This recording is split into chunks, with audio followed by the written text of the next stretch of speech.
ప్రియమైన సహోదరి సహోదరులకు ప్రభు పేరట వందనాలు శుభములు తెలియజేస్తున్నాను.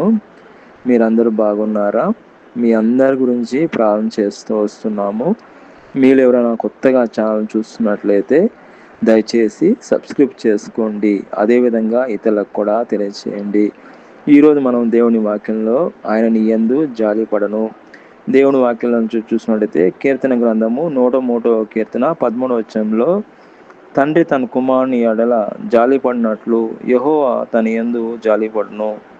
కాబట్టి దేవుని వాక్యంలో మనం చూసుకుంటే తండ్రి తన కుమారుని ఎడల జాలిపడినట్లు యెహోవా తన యందు భయభక్తులు గల వారి ఎడల జాలిపడును.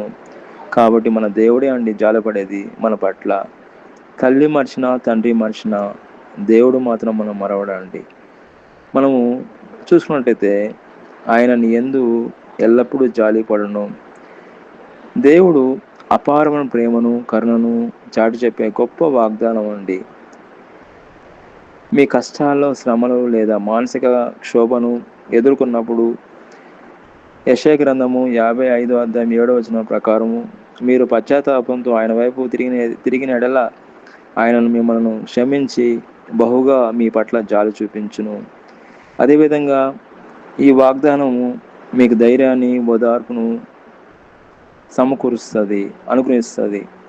కాబట్టి దేవుడు నీ యందు జాలిపడను, ఎల్లప్పుడూ ఆయన జాలిపడను, నిత్యము జాలిపడను, నిరంతరం జాలిపడను. కుమారుని పట్ల జాలిపడినట్లు దేవుడు నీ పట్ల కూడా ఆయన జాలి చూపించును.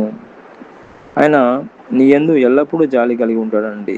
దేవుడికి మీ కష్టాలు బలహీనతలు చూసి బాధలను చూసి మీ వైపు అమితమైన దయను కనికరను చూపించడం జరుగుతుంది.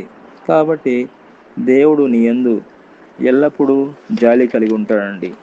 అదేవిధంగా తండ్రి తన కుమారుని ఎడల జాలిపడినట్లు యెహోవా తన యందు భయభక్తులు గల వారి ఎడల ఆయన జాలి ఎల్లప్పుడూ చూపిస్తాడు. దేవుని నిబంధనను ప్రేమను గుర్తు చేసే వచనాలు కనికరము మన జాలి గురించి మనం ఈరోజు చూసుకుంటున్నామండి. అదేవిధంగా విలాప వాక్యము 3వ అధ్యాయము 22వ వచనంలో చూసుకుంటే యెహోవా కృపగలవాడు, ఆయన జాలిపడేవాడు గనుక మనం నిర్మూలము కాలేదు. ఆయన వాత్సల్యతను మనదినము నూతనంగా పుట్టుచున్నది. కాబట్టి విలాప వాక్యంలో మనం చూసుకున్నట్లయితే 3వ అధ్యాయం 22వ వచనంలో యెహోవా కృపగలవాడు, ఆయన జాలిపడేవాడు, మన పట్ల ఆయన ఎప్పుడు కూడా జాలి చూపిస్తాడండి. మీకా రాసిన సువార్త 7వ అధ్యాయం 19వ వచనంలో ఆయన మరలా మన యందు జాలిపడును, మన దోషములు అణిచివేయును. ఎవరండి ఆ మరలా మన పట్ల జాలి చూపించేది? దేవుడొక్కడే అండి జాలి చూపించేది. దేవుడొక్కడే ఆయన క్షమించేది. దేవుడొక్కడే కృప చూపించేది.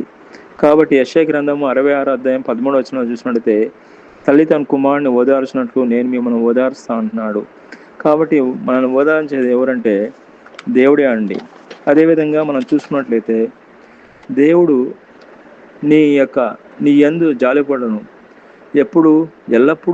ఆయన ఎల్లప్పుడూ నీ పట్ల జాలి చూపించేది. మనుషులు మర్చిపోయినా కానీ దేవుడు మాత్రం నిన్ను మర్చిపోయే దేవుడు కదండి. ఆయన ఎప్పుడు కూడా ఒకే రీతిగా ఆయన నీ పట్ల జాలి చూపించే దేవుడు అండి. కీర్తన గ్రంథం 103వ కీర్తన 13వ వచనంలో ఆయన నీ పట్ల ఎల్లప్పుడూ జాలి చూపించే దేవుడు అండి.